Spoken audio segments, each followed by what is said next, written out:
Yeah. Well, This is get where out the there. campus will be. Yeah. Yeah, we have to put it on the website, use. That's a good point. Everybody ready?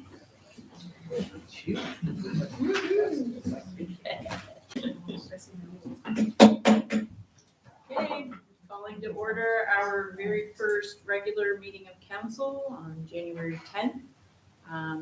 As opening remarks tonight, we'll say this is our very first regular council meeting, and it's still early in the new year, so we did have our mayor's levy on January 1st. It was well attended, and it was a nice event, and I want to thank Emily Porter and her mother for being the caterers last minute. They did an excellent job, and thank you to all the councillors that were able to come out that day as well. It was appreciated, and other than that, I don't have a lot of other opening remarks tonight.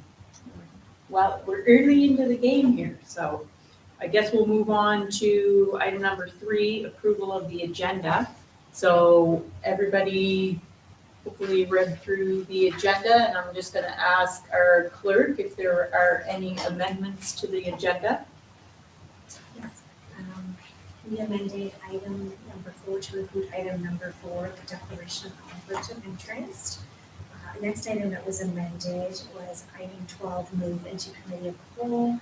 We changed item 12.1 from personnel to land, and item 12.2, we are eliminating that from this evening's agenda.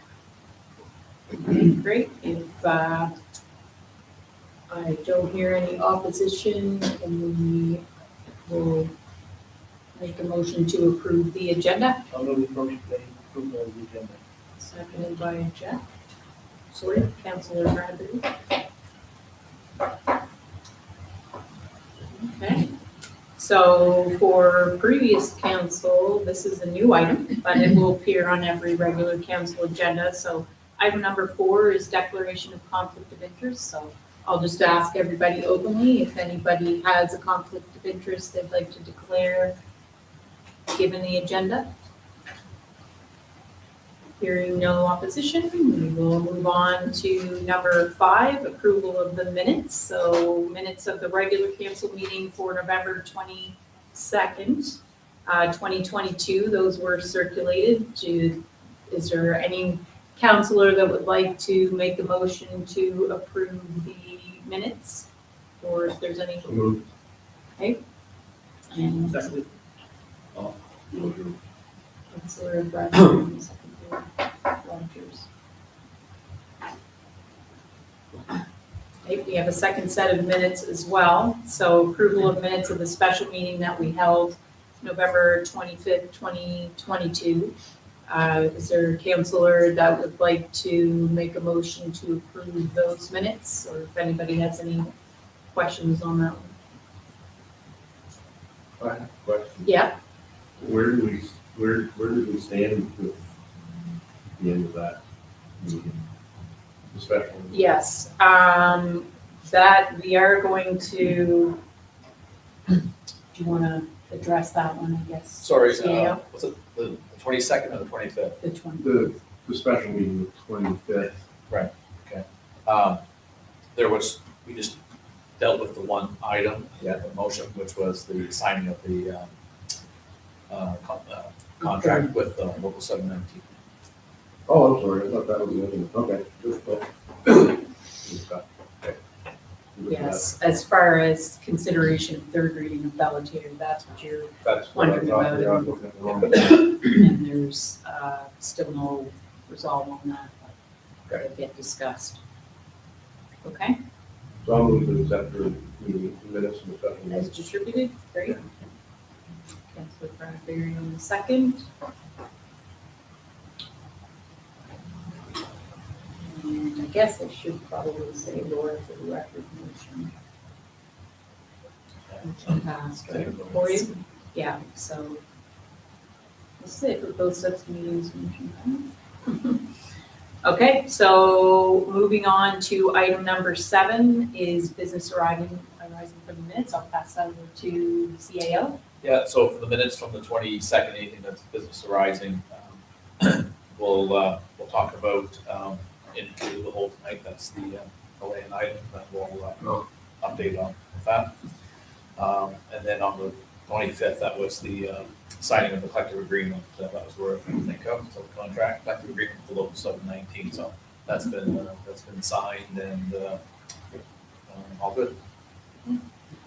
So you're up next again. If you want to tackle your CAO update. Sure. Now for item number 8. So generally with my CAO report, I usually do it late. The reason why I do it late was I kind of look to see what items do we have on the agenda. And if there's something that we haven't talked about or should we have an update there, I'll usually try to use that as a chance to bring it to the table. And I try to bring, a few items that we can update on. And of course, with the new council, it's always usually easy to find some things to talk about.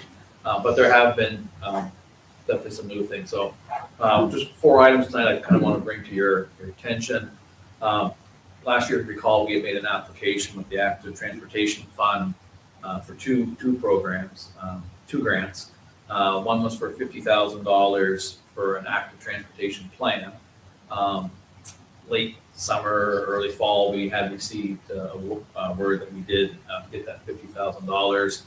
And if you recall, Stephen Stone had from Dillon and came up to do a presentation on that, on what it may look like. So basically, the plan would takes into consideration, placement of sidewalks, paths, other safety features like lights and signage. So part of that, when he was here, talked about having a public consultation as well too.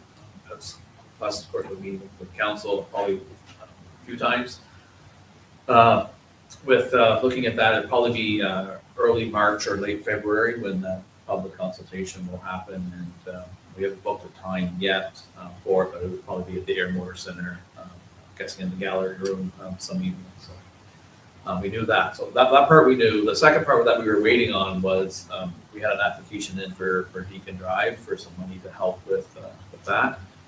Very happy to say that I just received word from the Active Transportation Fund, which is a federal program, that they are willing to support that project.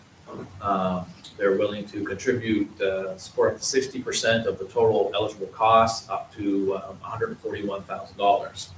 So that's a nice chunk of change. But to be honest with you, when we first started talking with them, I thought it was a lower percent. I don't believe it was 60. A lot of them now it's 40, 50% if you're lucky. So to get 60% was great. So 60% up to $141,000. So that would be like a $235,000 project total. The remainder of the funds we would have to sponsor, I guess, or support.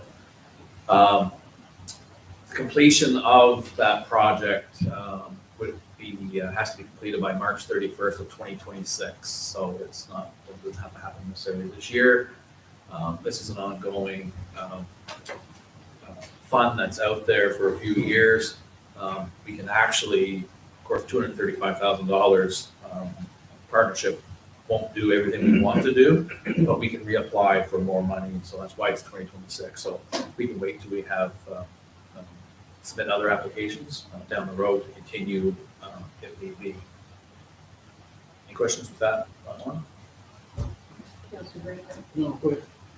I was just gonna ask, is it just sidewalk? What is it that is proposed for Beacon? It was not final design, but it was a walking path. Okay.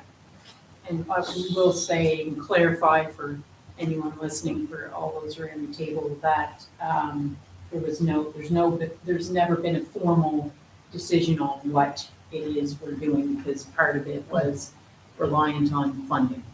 So Right. we never committed to actually doing the project. We're still waiting. We were waiting on whether we could get funding, and there still needed to be consultation to decide what was going to be the best Right. approach. Initially, we had probably half a dozen different options, and it was everywhere for a walking path that may or may not be paved, sidewalk. I think there was 6 in total, close to 6, and they range. Some of them, of course, a lot more expensive than others. I think our consensus at the time was that a walking path similar to what's in the whole parking lot, a paved walking path. And that's That what was was submitted at the as An option. Yeah. That'll generate some, just talking about it again, we want to make sure general public isn't confused that there's been a decision. So, I guess, at some point we'll, yeah, flush it out, make a decision. CEO Andrew, those federal dollars you're talking there, Yes, it is. any chance of any provincial money sitting there? Some of them you can, for example, some programs, you can't piggyback on. Well, you can, but if you take $1, you lose $1 off of this, so you have to watch. Some of them you can, some you can't. This one here, the only other fund that we would have right now would take away from this one, so. But there's still a possibility of finding something else. It's- I have another comment, but I think I might hold that off until further down the road.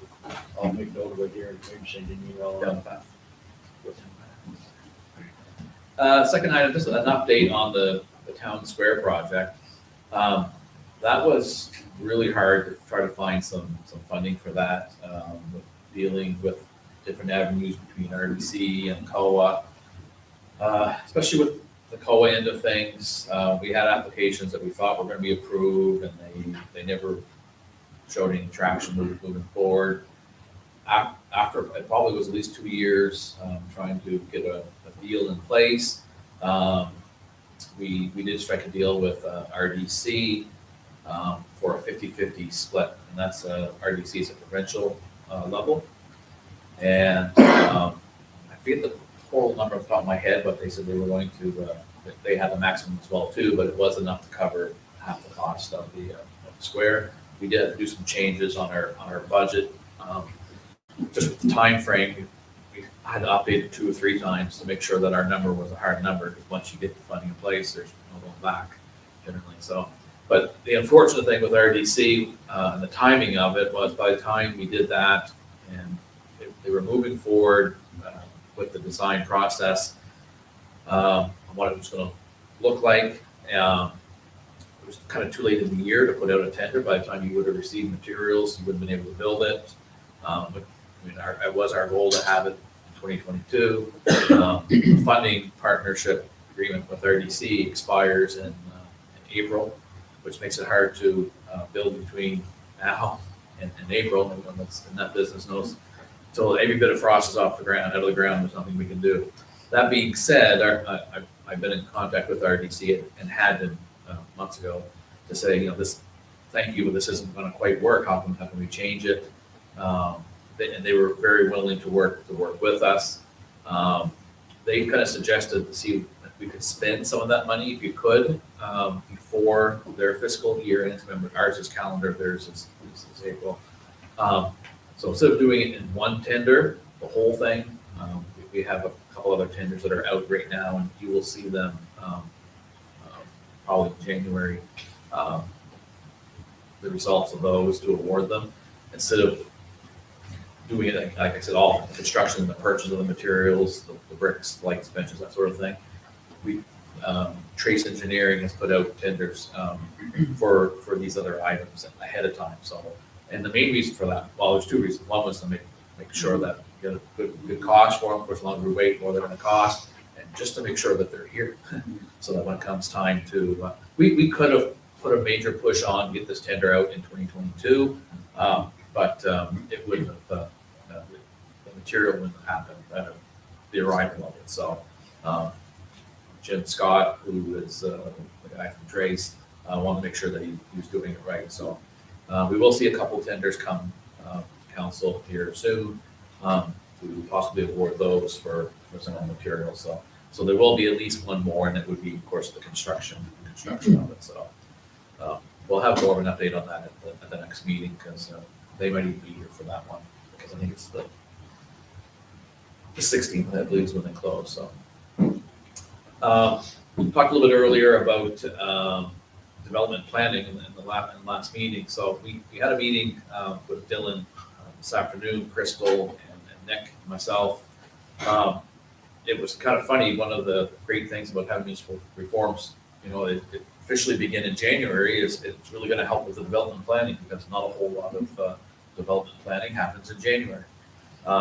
We've had about 6 people reach out to us in regards to wanting to get building permits, and I'll say 6, and not one of them is in Ward 4. So of course, that's the change. So, with vacations and stuff, I had sent emails out last week saying, okay, we have to do this like now. Because there's, you know, a couple $1 million maybe worth of projects that are on the table. So we've been talking with them, and of course, they're people that are of interest, and they're aware of the process. We're a little bit more clear on it now too, so we have a good plan moving forward with that. So basically, right now, everything's gonna go to Dylan. If you hear me say Jennifer or Steven, there are two people that I deal with mostly with Dylan. As a team, the three of us are gonna do all of it, regardless of what ward it's in, regardless of what zone it could be, just to make sure that we're doing things consistently.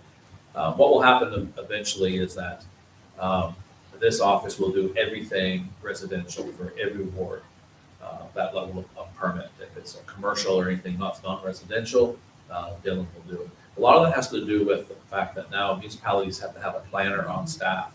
Cities have that, but towns and a lot of municipalities do not have a planner. They either contract an engineering company or an independent person to have it. So these things are required to go through a planner. So those folks from Dylan will act as a development officer like myself, and we'll all have our roles of what type of permits and applications that we can do. So that is a change for us. Does the planner have to have an engineering stamp? Is that why we go through? It's more so they're trained to be the planners, so they want to make sure that it's just to make sure that development is done correctly. You know, it's one thing you can engineer it, but the planning part is the. It's a different designation. It is, yeah. Yeah.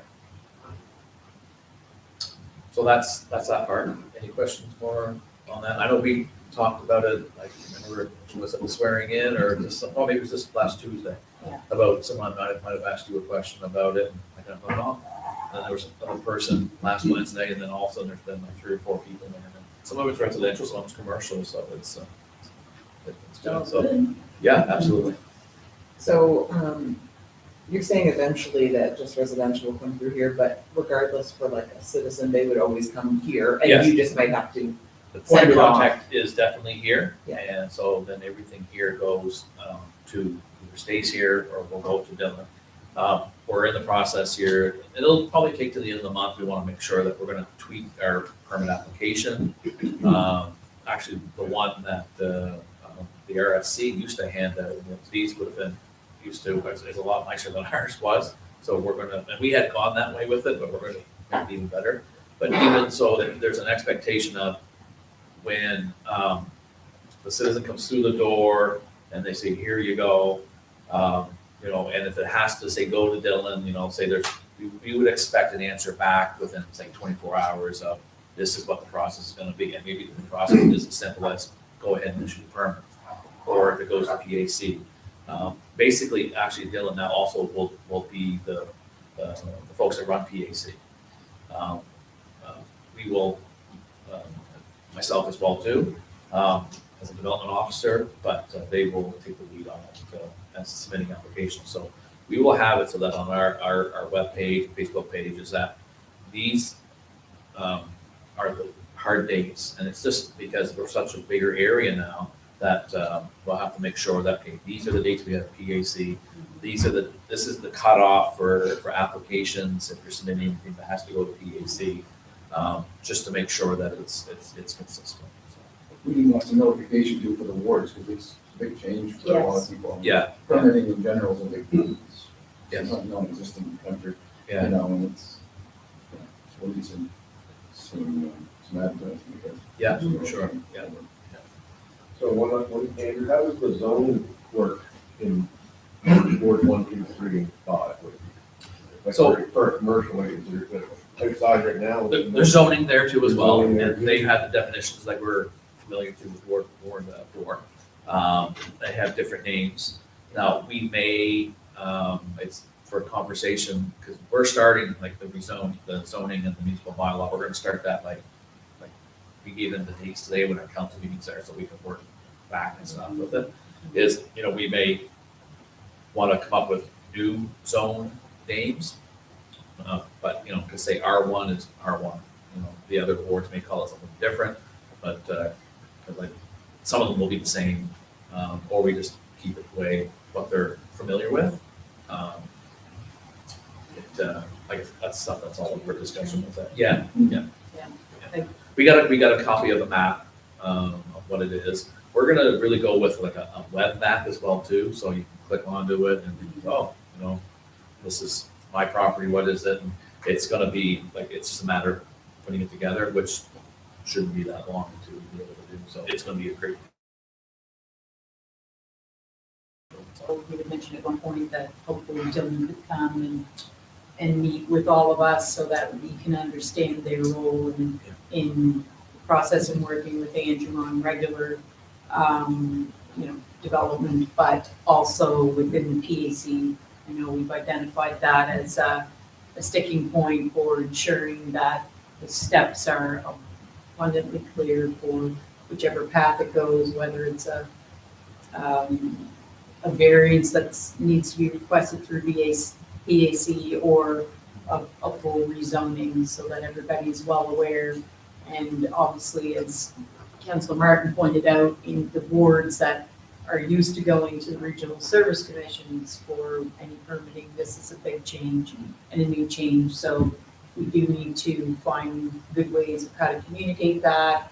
And I know over the coming weeks, it'll be a big project for Laura, myself, and the CAO to figure out how are we going to handle the communication. So for anybody, the public that is watching this, it's important to know we're well aware that communication is going to be a big piece and that we need to spend some time figuring that out, and we'll relay that at council meetings and in numerous other manners in the coming weeks as there's still some things to sort That out. first meeting Yeah. could be next council meeting. Great, that would be excellent. Next Friday, that's what I did, that's Yeah. kind of my plan is to, and there'll definitely be more than one, but I'm talking with them today. I think it works for their schedule as well too, and I support that 100% to have them come with that, so. Any more questions on that? The last thing I have is, actually, I never talked about harness racing before, but I've seen it on the news, heard it on the streets about, because we've seen it, St. John has been done for a while, Fredericton, their lease ran out at the end of 2022. So the only track in the province is Fredericton, Woodstock. And, but at the same time, I had no one reach out from Harness Racing New Brunswick to call to ask the question, but it seems like they have been talking to the people. That being said, Toby Perry and myself met this afternoon with the driving club, 2 driving club members, and that we all know very well. They wanted to talk because we don't have an MOU with the driving club, but we're going to start to create one. See, they have possibly like 12 dates that they've talked with Harness Racing New Brunswick about coming to Woodstock. I know there's a little conflict happening in Fredericton, I think, with the groups down there, but that's neither here nor there right now. Harness Racing New Brunswick has said to the Woodstock Driving Club that they have about a dozen dates that they would like to come. So we thought we would start a conversation with the driving clubs, since they're the ones that actually are going to host it. So it was a good talk, a good initial talk. A lot of that,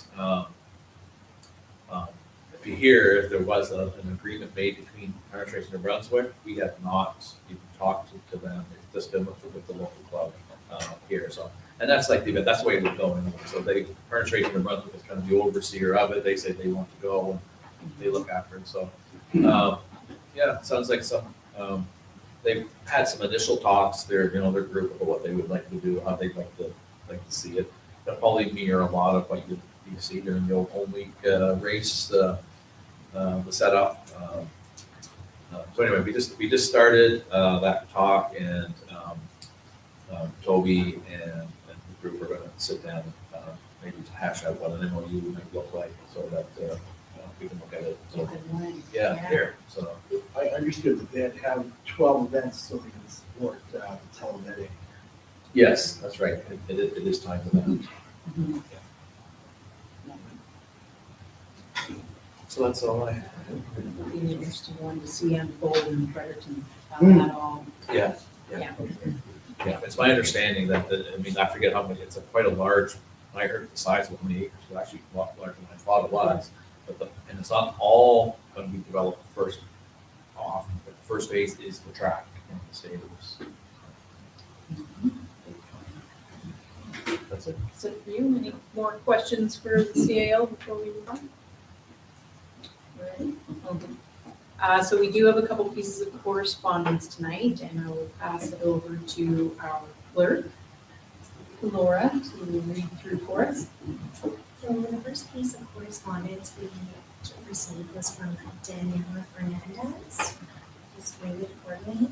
So it's, Dear Toby, my name is Daniela Fernandez, and I'm the Director of Community Engagement for the 211 NB Helpline. I am reaching out today to seek your support in marking and acknowledging 211 Day, celebrated across the country on February 11th. 211 is the front door to help. It is an information and referral service that connects New Brunswickers quickly to the critical human, social, community, and government support they need. It is free and confidential.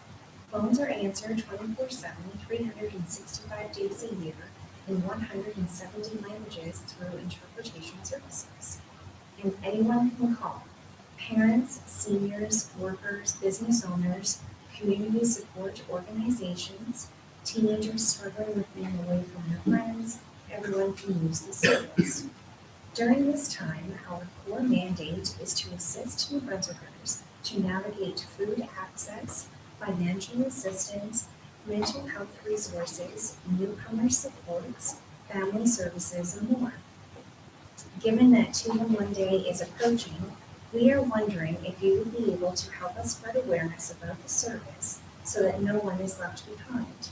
As such, we're hoping that you would be open to the idea of shining a red light onto one of your local monuments, buildings, or the evening of the 11th. There wouldn't be any planned event or gatherings, just the light as a symbol. Many landmarks and monuments across Canada will be participating, and we will release a press release listing everyone involved, including the organization we hope, as well as a photo compilation of these monuments and landmarks to celebrate access to 211 across the country. Here are some of the MB landmarks. That was a link. Access. Over the coming weeks, we would also be able to share with you a curated kit of social messaging so that you can help us mark the occasion and help us spread awareness of 211 in your community. If your community wishes to participate by lighting up one of your local monuments and landmarks, please reach out to us at 211info@moncton.unitedway.ca to confirm the details of your participation. I hope you and your loved ones stay safe and stay healthy. Thank you for your time. So usually in this case, we don't necessarily pass a motion, but I guess we should look for council whether we want to agree to that and make a recommendation for this, to send this to the staff to see through for us. Do we have a? anyone have any comment? We've done that in the past. Yeah. Yeah, I don't think there's any conflict yet on the calendar for that day, so. So we'll say we'll recommend that to staff to do for us. Okay, great. We're looking into, because they happen all the time. Yeah. Of either buying those lights so that you can program them to do them, or at least if we do, say, the ones above the door, because they're on the down a lot. Yeah. And some of them are on it from, some groups are overlapping, like one may ask for a day or a week, and some are asking for a month, it just, so it seems a little funny, maybe come up with a policy on Yeah. lights, but we may have to kind of think how we're going to, you know, do that, so that we, you know, support all the groups, but that's fairly. Mhm. We can do that. What was the color again? Red. He has it. Actually, they might be small red. I was gonna say, you probably can't be these ones because they are already red. Like, you're gonna have to go somewhere else. That's the way you Shine the You lights. might feel it, you might do it. Contact information, where I can find out more information about the 211, and I would just email, they're just looking for the same, so it'll just be on play, or, Yeah, well, So I can get that information and send it to you. that'd be great. It reminds me a bit of like the Chino helpline. there's an email there. Email address? I'll start with the, it reminds me of the Chino helpline, it's the crisis line for the province, but this one has the cancellation services as well. So it'd just be interesting to see what they use, they need. So the second piece of correspondence is from the New Brunswick Sport Fishing Association. It's dated November 28th, and it's addressed to previous mayor, council, and staff. On behalf of the New Brunswick Sports Fishing Association, I would like to take this opportunity to thank you, your council and staff, for your continued support and for allowing us to utilize your beautiful boat ramp and facilities during the 2022 fishing season. For the past 26 years, our organization have thoroughly enjoyed fishing out of the town of Woodstock as the Upper St. John River system continues to surprise us with the amount and size of smallmouth bass caught in the region. Once again, thank you, and we look forward to working with you, your council and staff again in the upcoming 2023 fishing season. Merry Christmas and Happy New Year. Sincerely, Bert B., Chairman of the Association. Great, so no action item here. We'll consider it received and filed, and we thank them for their, yeah, question. I'd just like to encourage yourself, maybe to reach out to these folks, it's a very important tournament. Yeah. I've gone down a couple of times to hand out trophies, they bring a lot to this town, and I really wanna see that grow, so. Maybe just a friendly email Absolutely. back and forth and stuff, just to say that we're on board, we'll continue on. You have to introduce yourself. I know, I got emails after we put the new docs in. Yeah, thank you, yeah. Yeah, appreciate it. That's great. Do we know how many times were they here in 2022? I know that it seems like it's every long I weekend. know, but I can't. it's like every They were a weekend or lot, something. yeah. Yeah. Yeah, they've been busy. It's really neat, if you're up early and it's a foggy morning and they can't go out and they're in between the two bridges and they're just waiting to go. It's a really cool, you know, photo. Yeah. If you're not up when they do those, look at. Especially those who live on the river. Well, that's awesome. Okay, so moving on to item number 10, new business. So we get some big ones. Item number 10.1 is the election of deputy mayor. So hopefully everybody got a chance to read through the document that was circulated this afternoon. Apologize for the late edition, but we did find a really good kind of process to follow, and the clerk board is going to read through the process for everyone, just in case we had to hurry through this document today. So I guess I'll ask you, Laura, to read through and. So our current process is as follows. Mayor Jones will call for nominations for the position of deputy mayor. Councilors can then nominate a councilor for deputy mayor. Self-nominations are also permitted. The mayor will check with each nominee as to whether he or she will serve if elected. At the conclusion of the call, the mayor will call again 3 more times for nominations. Once all nominations are received and accepted by the nominee, a motion will be made that all nominations cease. Once carried, a public vote will be taken. Note there, in the past, council has not had more than 2 nominations for the position of deputy mayor, and the procedure was then simple. The person receiving a majority of votes would be named deputy mayor. However, should there be more than 2 nominations, there will be a need for a different process which will still be fair, clear, and public.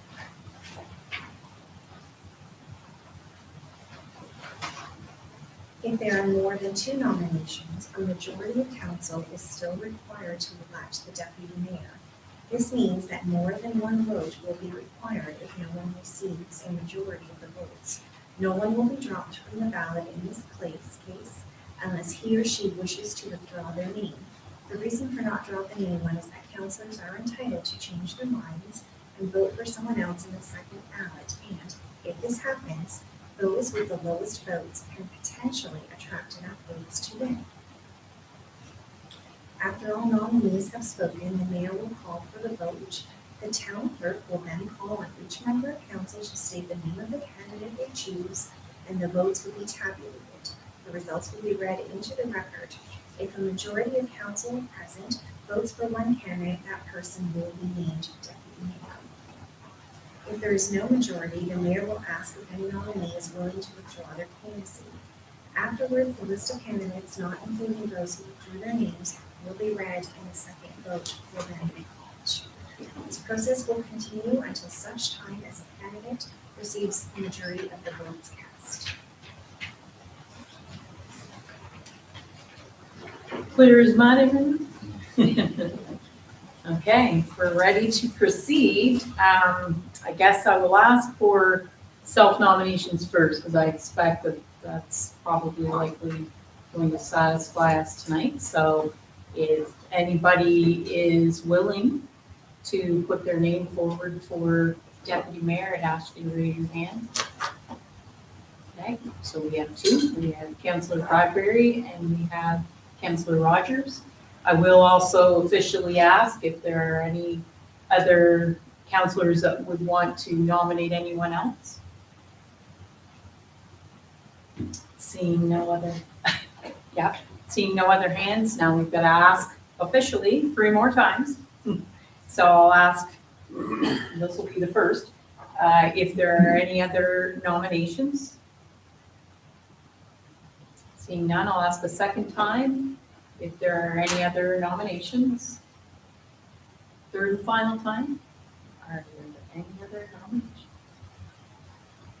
Okay, so we have 2 names. So we've got Councillor Rogers for the record and Councillor Bradbury. So I would say that originally you and I were just chatting here. So Laura, would you prefer for record that we circulate the table and ask each councillor who they want? Is that for you? Okay. So if it's okay, Councillor Rogers will start on your end and you can, go ahead. You have a question? Are we doing the piece where they say a little thing? No, that's only required if we need a second vote. Okay. So, if everybody's okay with that, that was more of a secondary vote. So Councillor Rogers, we'll start with you. If you want to state who you're voting for, I probably guess. Probably. So, and you Councillor Martin? I will vote for Councillor Rudd. Okay. Councillor Williams? I will vote for Councillor Bradbury. Councillor McCartney? Councillor Rogers? Okay. Councillor Brown? Both good choices, but I'll vote for Councilor Rogers. Councillor I Bellier? too will vote for Councilor Rogers. Okay. Councillor I will vote for Councillor Rudd. For the record, I'll Councillor vote for Bradbury? me, oh, yeah. Hey, that guy downstage won 15 votes, I'm still gonna try here. Okay, well, we'll give our clerk a moment here to tabulate, but I think we have a majority vote, do we not? We do the Councilor Rogers. Councillor Rogers, so congratulations, Councillor Rogers. Our first official deputy mayor. And I think I know we had some conversation about this, but where our term is shorter, I think the consensus was we will let that, we will assume it's for the full term. I would also state that if life changes and circumstances changes and Councillor Rogers feels he needs to step away from it, then we will revisit it at that time. So if everybody is, you can always. Here's a second process. All right, so that helps us with item number 10.2, which is signing authority. Set that one aside.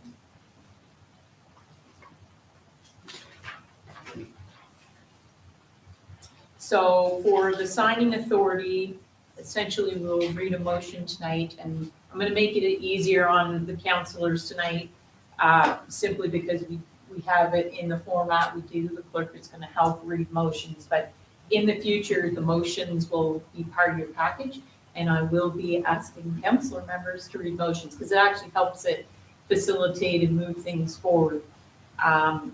If somebody reads the motion, then it's considered first read. You've taken the first nomination, so to speak, and then we're looking only for a second after that. And for any that are debatable, which are many topics that we'll be passing and amending, voting on in the future, to, I guess, read the motion and then second the motion does not indicate which side whether you're a nay or a yay or nay. So in reality, it's a formality so that we can put the motion on the table to debate and to discuss. So in order to put a motion on the table, we need to have the motion read and seconded. So anyone can second that. You don't have to feel like if you're against a motion or you feel like you're against a motion that you can't second a motion, and you wouldn't do that.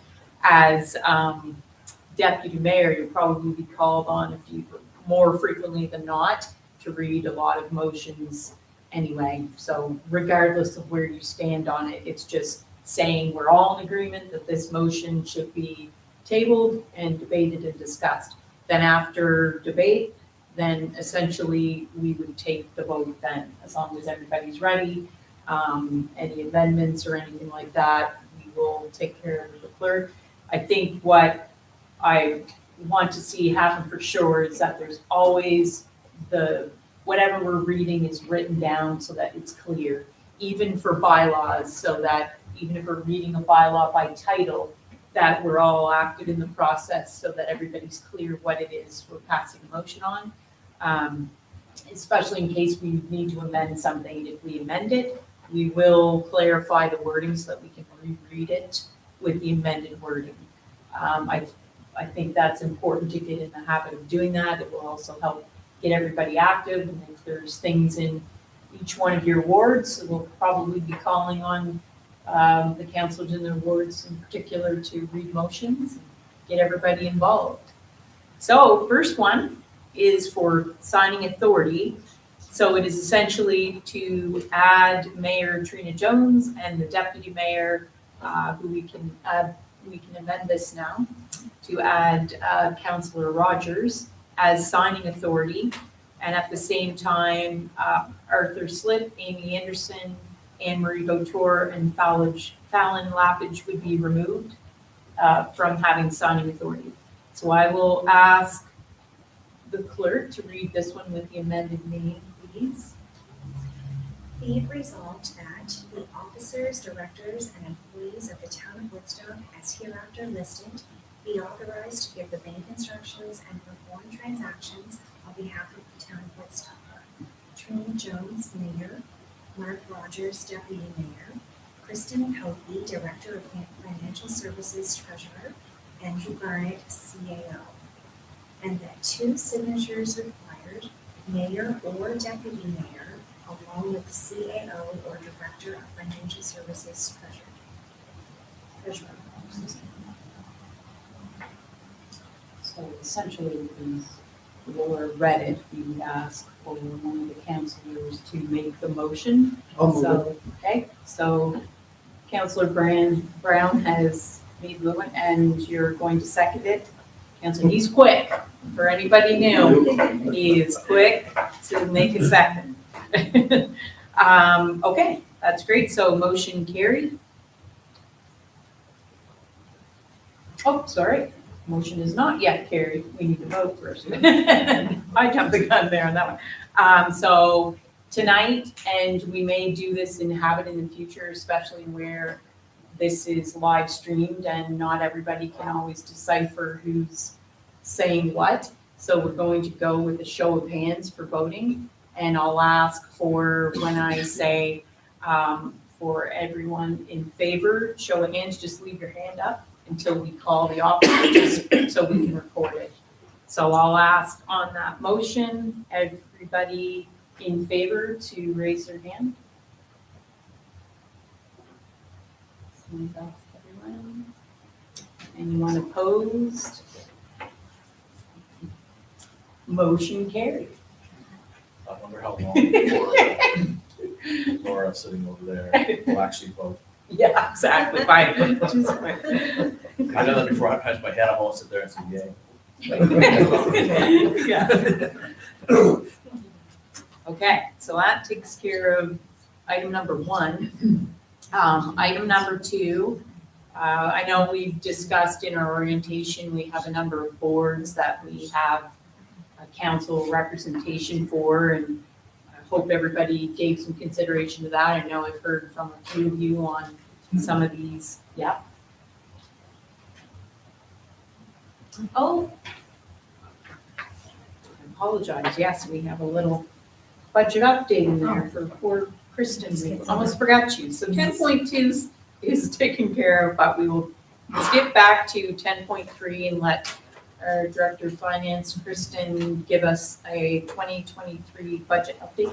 It's not much of an update. It's kind of a status quo of that. We still have not received back the final size, administer signed budget.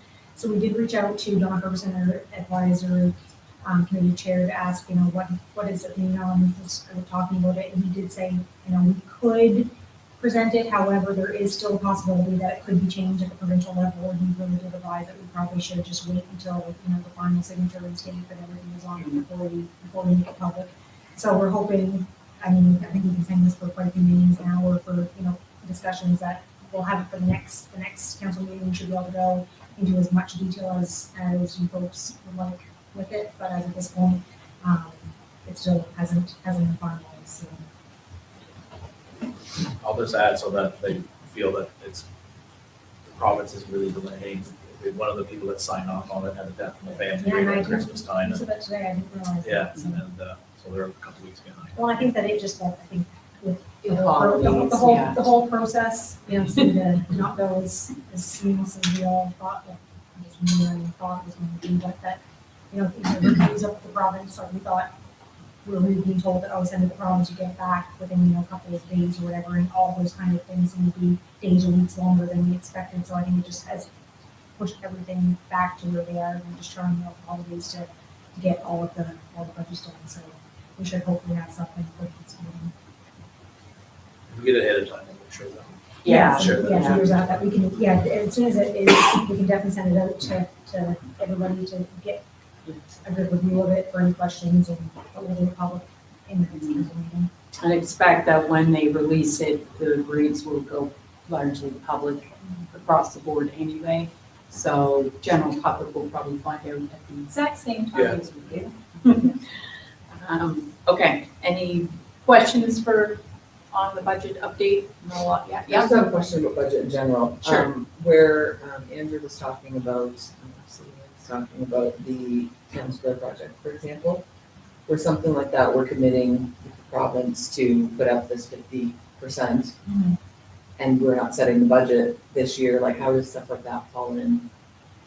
Is there just like a general amount the province is gonna give us towards like improvements or something?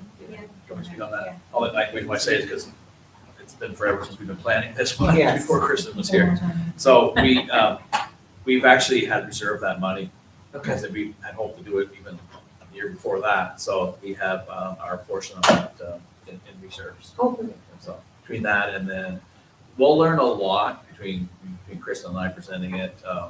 You're going to hear things like gas tax fund and then the new name for gas tax fund, designated highway. There's a number of revenue streams, including our own, of course, of how things get, projects get funded, so. I think there probably will need to be conversations about that, because, or to Amy's point, that it was, the project, kind of started years ago, that obviously costs have gone up, so even maybe what had been put into the reserve for the project is not gonna cover even the provincial portion, so we might still need to come around the table and determine where else the funds are gonna come from, or let's spend gas tax or whatever, like I think there's still need to be those kind of conversations, but the bulk of the money is reserved, so it's kind of a little bit of a pushing it for this.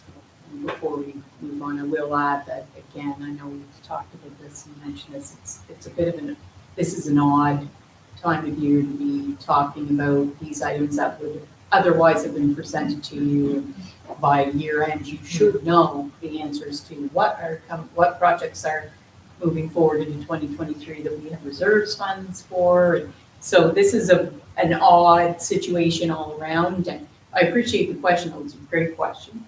And that is one that in reality should get answered to you during the whole budgeting process. And so that at this stage, we all kind of use this. Good question. Okay. All right, are we ready to read some more motions? Moving on to 10.4, council committee appointments. So we have a few, and I will read, I guess, so this is, I kind of by hand numbered, put some numbers down for you on your documents. So moving on to number 2. So we've got, we've got the following boards as we've discussed previously in orientation. So we are required to have a board member participate on the library board. We want at least 1, possibly 2 members on the planning advisory committee board. And we would like to maintain, though we're not absolutely required, but I think we decided if someone is willing to right now, we would still like to maintain a council member as part of the BIA board. So again, I will ask Laura to help read these for us. I will, before, if we can look at the library board, is there a council member that wants to volunteer him or herself to be on that? So we have Councillor McCartney, who's volunteered for the library board. Was there anyone else that was desperately seeking the library board position? No? Okay, I think we can fill that blank in, Laura, Great. and you can read that. To approve the appointment of Councillor McCartney as a town council representative for a position on the LP Fisher Thompson Center Library Board. Okay, so Laura read that. I will ask someone to make a motion for that. Okay, Mr. Councillor Williams, were you raising your hand to second it? Oh, geez. I'll second it. Oh, there we go. All right, Councillor, the second's going to go to Councillor Bellier. Quick transition. No more givens now. I can't fall asleep anymore. Okay, excellent. That was the first one was easy. So the second one, I guess the planning advisory committee, just to reemphasize for anybody watching and for everybody around the table, we are going to post that soon to seek new members for all seats, and any existing members will have the opportunity to resubmit their name as well. So that process will be happening as soon as we determine exactly how we're going to handle everyone. We have an application form, we just need to figure out how we're going to communicate that to make sure everybody's in all wards are fully aware, because this will be a first again for everybody in the community to actually have the opportunity to sit on the PAC. And for anybody listening or watches this later, or the media, we are seeking individuals that are interested in being on that board, and we are hoping we do get some names. It's a great opportunity to participate right now. There's lots of projects on the go, and as the CAO already expressed, we've already had a number of calls even in the first week of January. So it's a good opportunity for anyone, and we have a question from Councilor Martin. Mayor Jones, have you determined yet that the numbers are changing, or we still haven't, or, you know? At this time, I would first like to see it stay at eight members, 2 of them being counselors. That's to be determined, but 8 is a good number I found in my experience with it. One, it gets you a good group usually, and then also for quorums too. And sometimes it can be a little bit more difficult in the summer months, say, to get a quorum for a meeting. They happen on Mondays at noon time generally, so, yeah, probably 8. Do you think it'll be a requirement to have one for each ward, or not necessarily? Not necessarily, I mean, it's basically, the existing members will apply, and then if there's anybody that you folks can think of, definitely let them reach out. We're gonna have a form, get ready an application, the simple one, that's not like 10 questions to it. It's basically a little bit of background information, and so that we can, we would bring it actually with those applications back to council, and we would discuss it in the committee of the whole, and pick the PAC. So council appoints the members. Is this board starting fresh, or will there be carryover, or? It depends. Again, if we remember what we discussed in orientation, all of you will actually determine from everybody that submits the applications who will be on the PAC. So you have authority to appoint, you also have authority to remove. So if somebody does get appointed and that individual just isn't working out because they can't commit the time or whatever, you have the authority to make that change. And I think we would default from whoever's the council member that represents will help kind of guide council as to whether there's any concerns or issues in that manner. But, so I think we discussed maybe having potentially a nominating committee that can at least bring to council, and that would be made up of council members, whether it's a couple of you that takes the time to review all of these submissions. I say all because I'm hoping we do have lots of people show interest. So say there's 20 applications, the nominating committee would review them all and potentially make the recommendation of whether it's 8 or 9 or 10 members. And I think we could probably get a recommendation even from Dental Consulting based on their experience, whether they would suggest we add any or keep it at 8. But especially if we only end up with 1 counselor, 8's probably a fair number. We can't have any more than 2, correct? Laura, we did look at that, and 2 is the max. So, but hopefully that fills in some blanks for you guys. And I will ask at this time if there's a council member that would like to be part of PAC. Okay. Councilor Belliang? Anyone else? I'll stay up. That's like, if anybody wants to Put speak your up, name I will forward. not be upset or, like, no, seriously, I will stick on it. We'll review those, and let's put it this way, I think it's fair to say, it's great to have the 2 names. I'm not sure how we'll approach this one really tonight, because in reality, if there's lots of people that are interested and if we stay at 8 and we think, we only want 1 counselor, then that group could always suggest that in the committee. So can we assume tonight that those 2 expressed interest? Are we okay with that? And then okay. So, yeah, I go am ahead. having a meeting on Monday, PAC. I sent an email out late today, just with the members just to update them on what it's going to look like moving forward with it. That we haven't had a couple months since we've had one, so they just have to be brought up to speed on what that process is going to look like.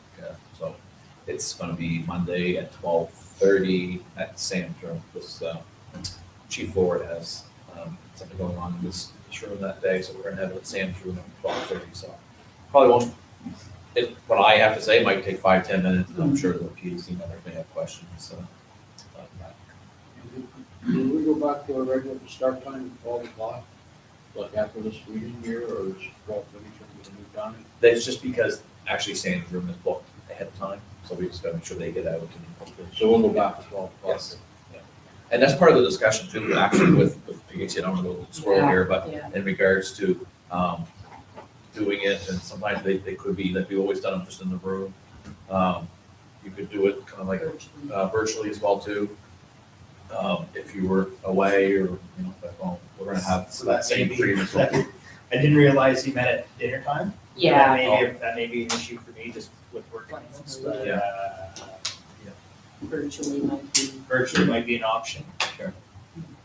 Typically, how long do those meetings run? Could be an hour, 2 hours? It always depends, of course, how many items, but usually we try not to put any more than 3 on it, but if there's more than it is, but like an hour, And how often is? once a month, Once a the month. third Monday of the month. How many times did you meet last year? You said 7. Seven or eight?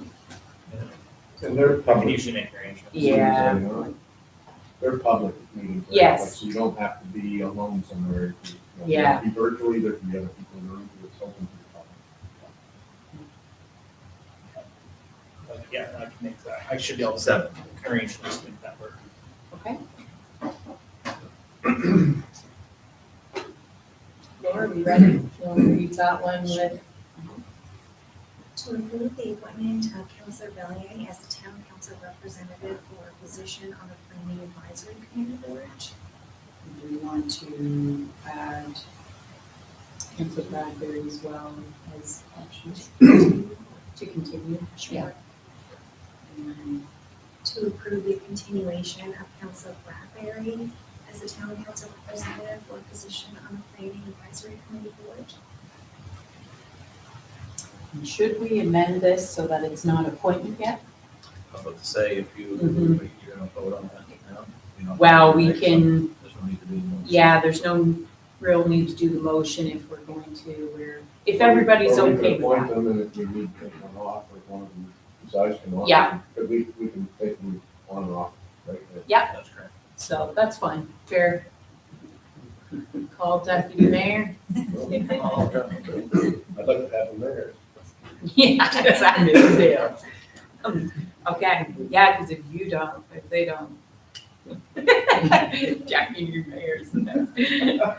Okay, so Laura will get you to read that again, sorry with both of their names. So to approve the appointment of Councillor Bellier and the continuation of Councillor Bradbury as the town council representatives for positions on the planning advisory committee board. Okay, and again, where the clerk has read this, can I ask for somebody to make a motion? I'll move it. Okay, so move. I'll second. Yeah. Is everybody ready for the question? We're gonna do by hands again. So by show of hands, everybody in favor?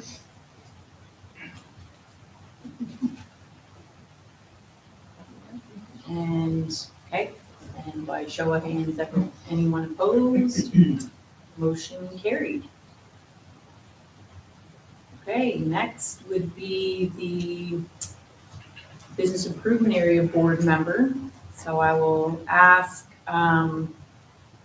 if there's anyone that had given consideration to be the representative. Okay, we have Councillor Williams raising her hand there. Did anybody else desperately want to sit on the Business Improvement Board? So I think we can fill Councillor Williams. Go ahead. To approve the appointment of Councillor Williams as the town council representative for a position on the business improvement area board. Okay, and again, whenever the clerk has read that, can I ask a councillor to make a motion for this? Yeah, we have Deputy Mayor and Councillor Bradley. Okay, everybody ready for the question? We'll go by show of hands again. Everybody can that is in favor, raise their hand.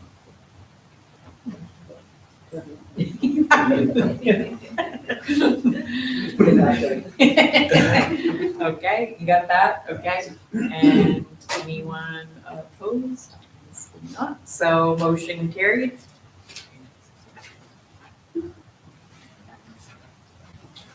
And then I guess we had deputy mayor, did we skip and do deputy mayor?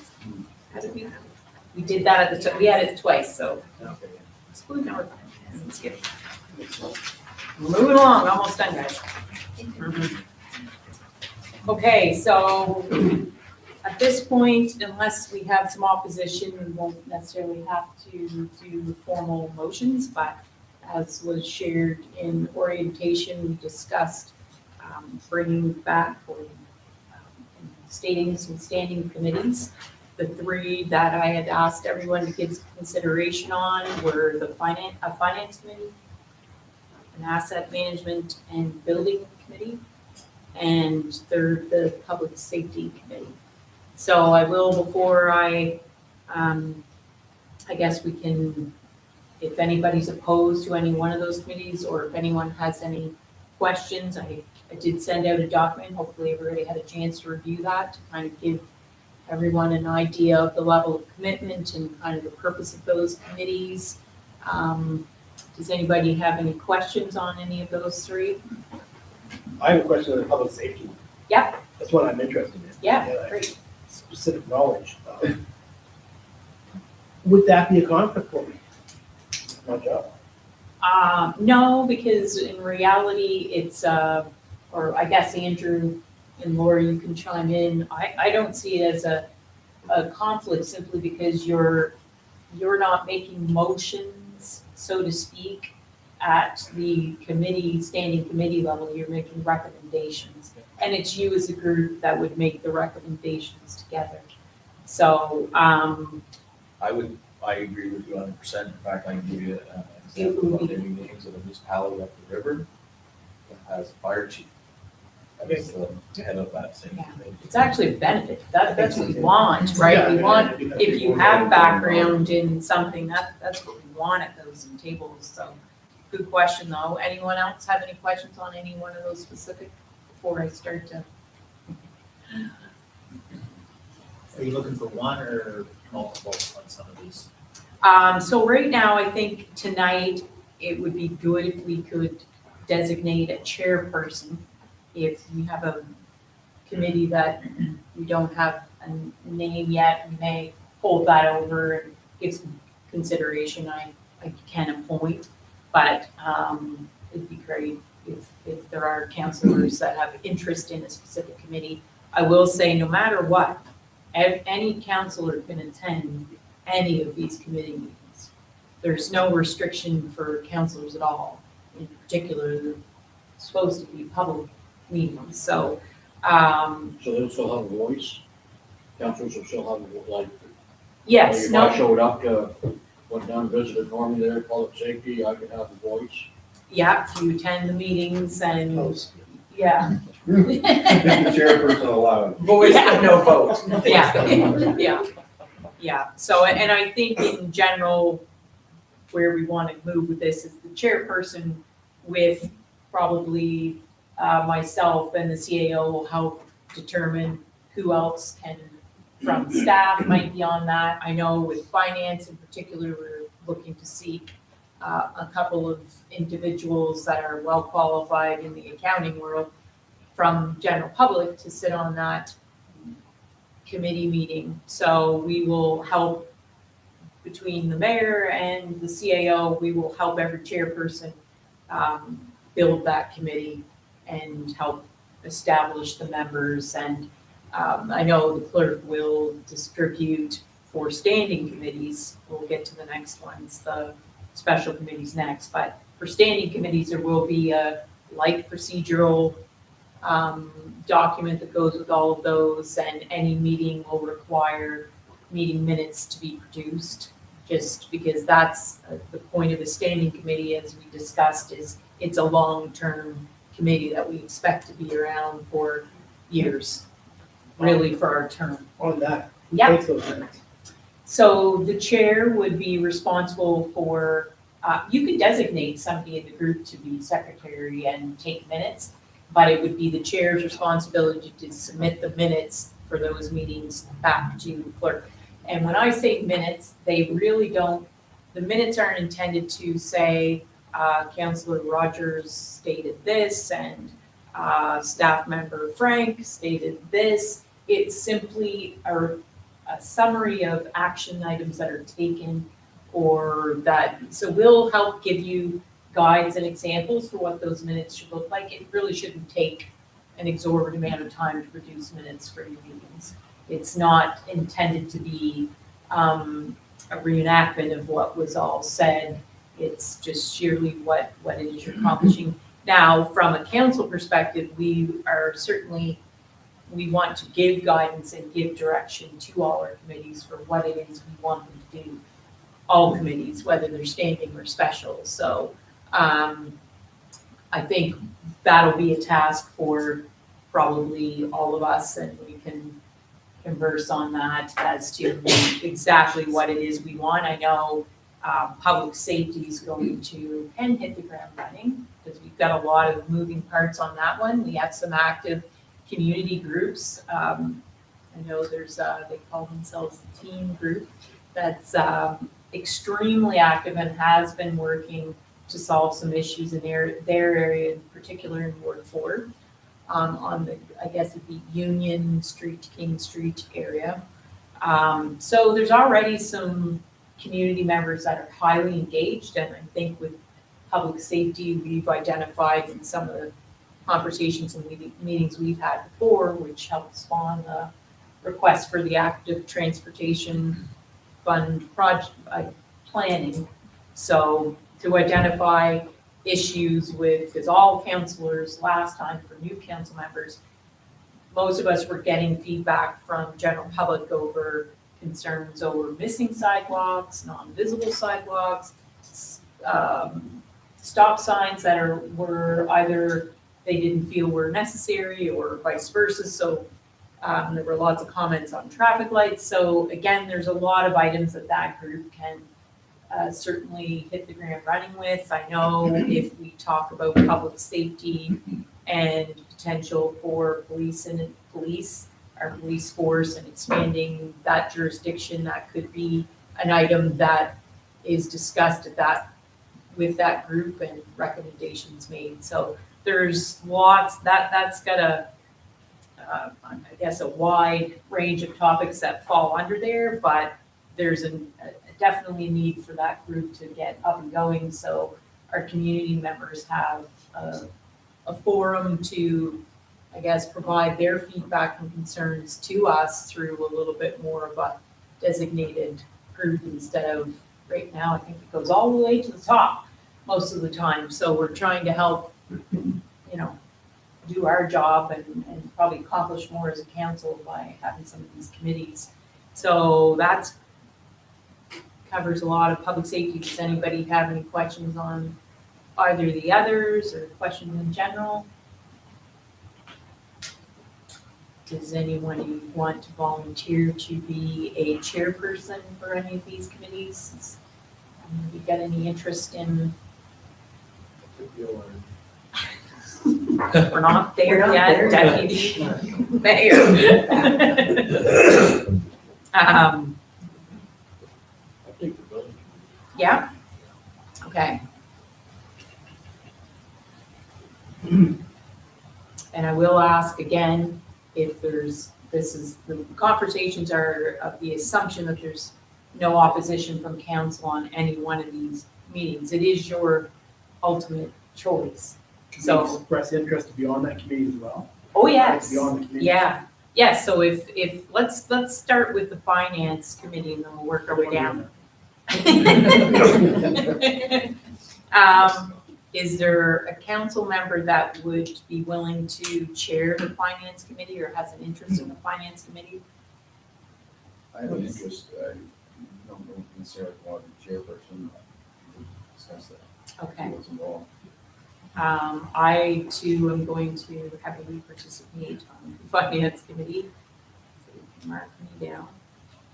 Is there any other council members right now that wants to express interest, or you, I'd like to be like a third string quarterback. yeah? Something that really interests me, and I'd like Yeah. to learn more of the financials, Mhm. but I don't got the expertise to share. That's it.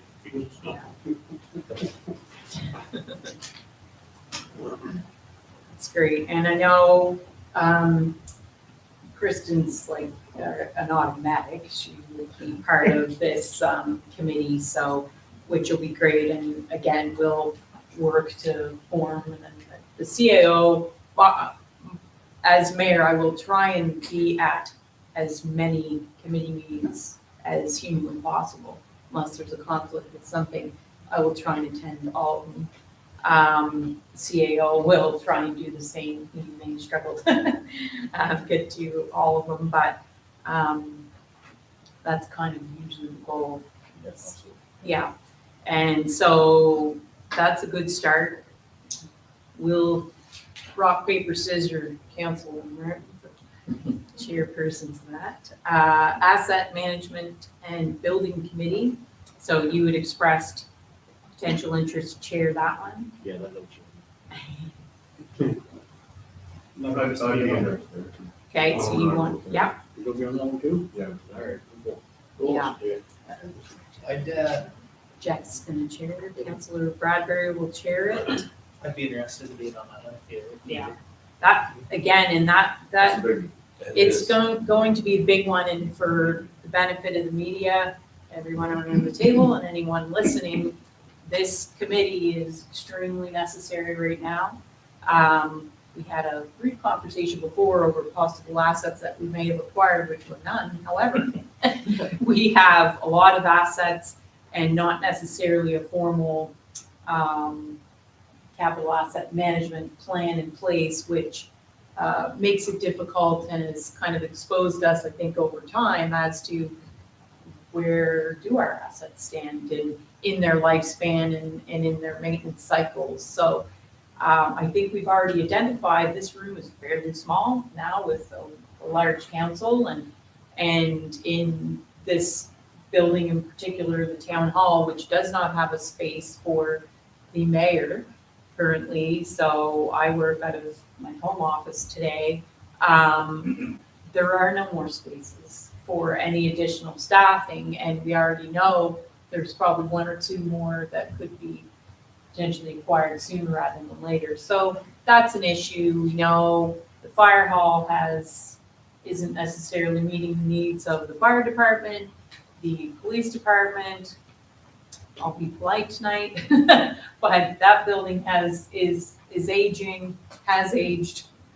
There's some, either that building needs some additional work or it needs dispersed or a new home, and if the overall end-all goal is to potentially expand the police jurisdiction to cover our full town of Woodstock, that police force is going to grow. So we've kind of grown a lot of our assets, so this group has some great topics to start with, as well as helping review and look at what our asset list looks like today and what that means as far as the age of all of our assets. And I know, I'm sure, I know we had put an asset list together, whether we've gone as far as putting what their lifespan is or expected. So that is stuff, some things that we can look at, and I expect that group to kind of give some recommendations to council that can make recommendations then for staff for how we want to move forward with those things. So there's lots in, I think that group can hit the ground running with as well. And it's the sooner the better, because as we all know, you can't build a building overnight and in a day. And do we need to look at temporary measures and things like that? So there's lots of things to discuss for that group. So again, for record, for Laura's benefit, we had Deputy Mayor and Councillor Brown wanting to participate, Councillor Bellier, and Councillor Bradbury as the chair. Okay, moving on to public safety. Does anyone have an interest in chairing that? Councillor Brown? I'd like to be on the committee. Don't wanna take notes, eh? You might be able to twist somebody else's See my arm. rating. You might be able to twist somebody else's arm to take the notes It'll for be an you. interesting one. Yeah. It's gonna be a busy one, Do it number. I'd be interested in Do it. being on that. All right, I'll do it. Okay, I was just kidding. write that down really quick. So we've got. I told him he did my business. Actually, Quick, write it down. He's gonna chair it. We had deputy mayor agreed, he would like to be part of that regularly. I would like to, I recently attended the meeting from King Street Southern Union, in the Act of Public Safety, and I understand because I'm in there. Yes, So, it was a good meeting and it was very informative. Yeah, and they lost some great points. and I'm actually excited to be able to go back to that group and confirm that there's going to be a formal public safety committee moving forward, and, again, it'll be a conversation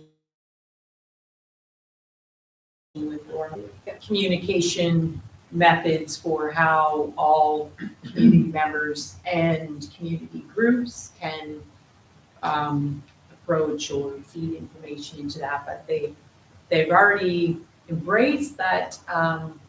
Councillor McCartney attended that meeting, and I've already received 2 emails that was great, and they were gonna cipher things through her, so we'll just take it one step forward, but it's great, they'll be, I think, pleased to see that there's a committee that's going to be overseeing, and trust me, that group will get to see some of the, I guess, agendas that group has put together, and there's a lot of items that they've listed, and they can be, I'll be anxious to see what the group brings back to council.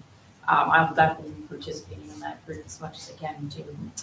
And see, that's a big one. There's a lot of, and, all jokes aside, yeah. I expect Gary probably will be part of that. Yes, and I think that'll be, you would like to be as well, yeah. And possibly, whoever's in charge of everything.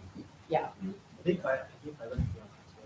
Yeah, I know, I'm yeah. telling you, it was a hot It's a button hot issue. topic. Yes. In Ward 2. It will be, and again, as part of our jobs to try and help build committees, we will be trying to figure out which staff members are appropriate. And conscious that the staff members have a lot, you heard them tonight, there's a lot on their plate. We're not trying to overburden them with additional meetings, but this one in particular, Chief Forward makes complete sense. And then again, I think it's on a consult basis, you might need to haul in the, Greg under, I guess, Public Works, sorry, under Public Works for a meeting to discuss certain things, or you might have to, the chairperson might have to reach out to a staff member or two, but we'll help guide by the CAO's direction who's the best staff members to be part of it, because we want staff to be part of our meetings. We just don't necessarily think all staff members need to be at all of them. It's conscious of their time and I was just wondering if this is also an appropriate one that we could have private citizens as well. yes, Public and safety one. I think that'll be one that we can see how that gets started and see how the communication piece works, and it would be, I see that one as some open forums and some actual public. That's what I was gonna offer myself, that Yeah. if we aren't going to invite private citizens, then I would offer myself so that there's worth for your participation. But if we're allowing private citizens, I already know 2 people in my ward who would be very interested in being involved. Do you know what I mean? So So maybe that, play that one bit here a little bit. I think that'll be good first kind of agenda item for that group, and We would also be Councillor. involved with DTI and Yes. representatives from them would have to start attending those type of meetings. right? well, or at least we can find Or the go right to. person and the right chair to communicate with them questions, because if you look at the list of the questions from the teen community group, it spans a wide array of people and that we would need to approach to get some of those answers. And they're questions that, not just that area is going to have concerns with, and it's questions we're gonna look at the list and say, oh yes, they're things we've already thought about and considered and are aware and concerned. So part of it too is just figuring out who those stakeholders are that we need to consult and how do we go about that. And so, yeah, the groups are going to be busy. Lots to discuss. So did we get everyone on that, Laura, at least for record to start? And again, we'll have to get in the habit of sharing with all of council what those schedules, the meetings look like. Anybody that's on the committee and has agreed to be part of the committee, you would try and formulate your meeting times and days around that group. Everybody else is secondary, but any council member that has the time and is willing can attend any one of these meetings, and I would encourage anyone to do that, for sure. Especially our finance committee. So much fun. Can I get the, just so I can start to plan to the kind of, you said we sent out what your expectation is? Yeah. Okay, so ready to move on to special committees?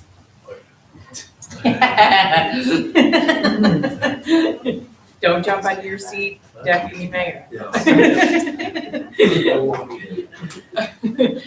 Okay, so as previously shared, the two special committees that I would like to see. One was previously existing, and to explain to the benefit of the media, everyone sitting around the table and anyone watching, a special committee exists only till they serve the purpose, and then that committee ceases to exist. So the ORV-ATV committee, this is to essentially reenact the committee that existed before. I did chair that. I am willing to chair that unless there's somebody else that is really wanting to chair that meeting. Anyone is can participate on those in that meeting, and I think probably CAO will decide if the group that we had before is if that full group is necessary or whom is necessary. If it was regularly myself, Toby Peary, Chief of Police Forward, and CAO.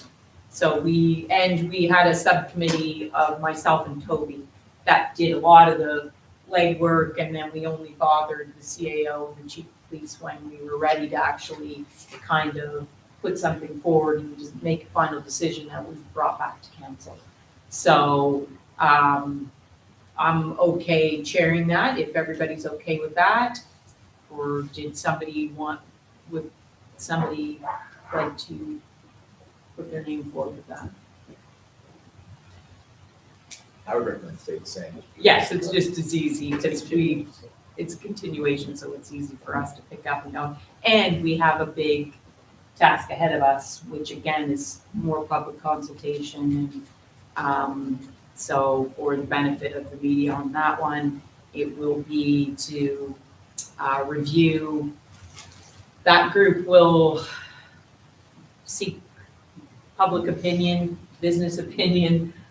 We will be seeking opinion from absolutely everybody that we considered a stakeholder the first time around. So we'll spend a few months. So to give that group a deadline and a goal, it would be the 1st of April. We would hope that group, since it's me as the chair, I'm giving myself a deadline of the 1st of April to have a recommendation for council.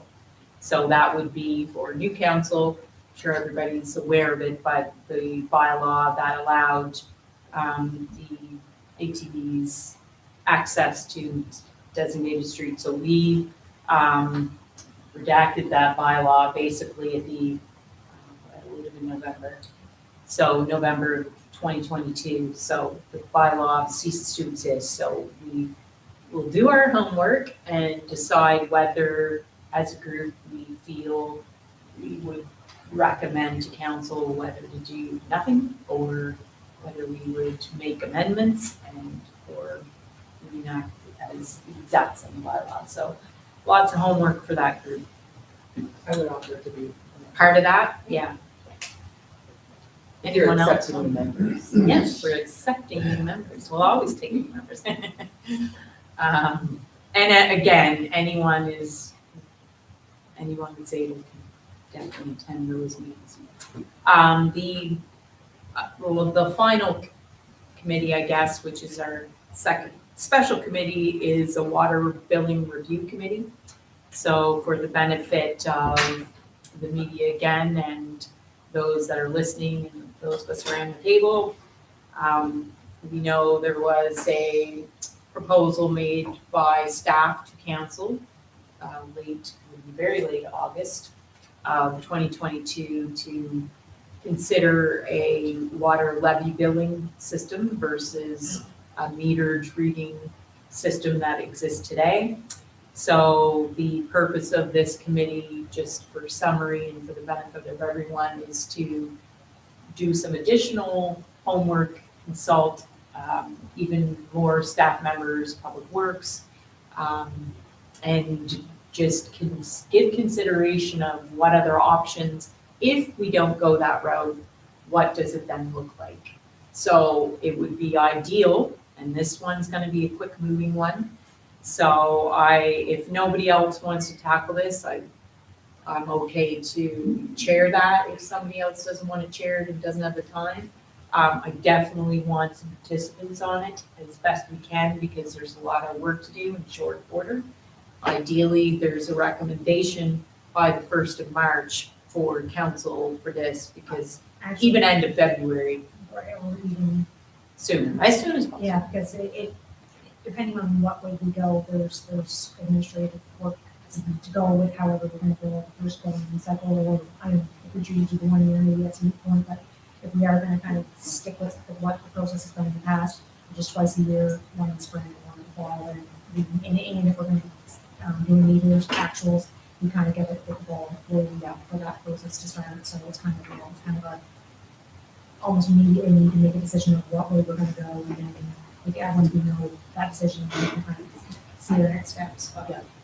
So ideally, this committee will present as soon as humanly possible, but obviously for the convenience of the staff, depending on if it goes one way or another, that no later than the end of February, we would want that committee to present options for council to consider, and just add any additional information that will help inform your decision, because the decision is ultimately up to you as a council. However, having stated that, we already know based on the feedback, even though it wasn't sought formally, we did get a lot of feedback from community members, so we know it's a sensitive issue.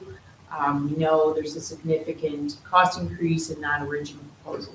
So there's lots of homework to do. I don't know how everybody feels about this one as far as participation and as far as chairing it. Again, if nobody wants to chair this one simply because it's going to go like lightning quick, I will volunteer to do that. And if some of the others want to at least participate to be able to help generate ideas, some of the rest of us can go running and do the research, and I can take on some of that, and we can divide and conquer to try and get the best proposal we can back to all of council. If anybody, so Councillor Williams, Councillor Martin have agreed to be part of that. Yeah, and again, we'll share meeting dates, times. Different with special committees, there's no necessary procedural documents simply because there isn't meeting minutes required. This is your objective and this is your date, and unless you can't commit to that, we will expect that that's what we receive from you, and we don't necessarily need anything in between. But I will say we'll make sure that there's lots of opportunity for you as council to submit thoughts, concerns, ideas of your own. You can at least, anyone's welcome to do that. Again, this one's gonna move fast and furious, but it's an important one. Right, CAL, that one's up. And for staff, that's a big one, because depending on what way this goes, it could mean a lot less work for them or a total change, so it's a big one. Like as I said, not publicly last week, but that as we discussed, there's gonna be a change, even if we stay as is, the process has to change, like it is not an efficient process, so it's even if nothing changes other than our internal process, then, it's what it is, but even that, like, we're definitely not saying in any way status quo, like, it's just not feasible, so. So status quo is not gonna be one of the options presented. Okay, so are we good with that? All right, so that puts us to the end, so I guess we already have the date of our next meeting set for January 24th. And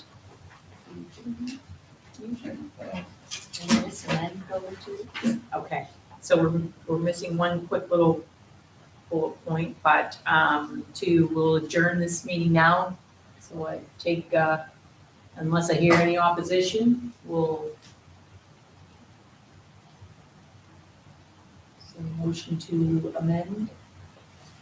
Move to adjourn. Yeah, move to adjourn. Yeah. And we are going to go into committee of the whole to discuss one land matter. So are you looking for a motion for the day?